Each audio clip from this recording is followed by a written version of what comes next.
ఏ బాటైనా పర్వాలేదంట, సమయంతో సాగటమే మన సింపుల్ సిద్ధాంతం.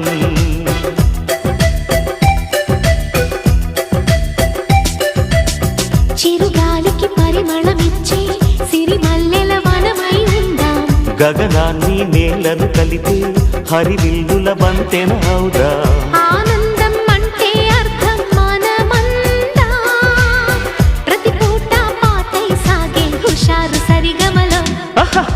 ఎన్నో ఎన్నో రాగాలుండే సంగీతం కాదా, చల్లకి నవ్వుల కేరింత.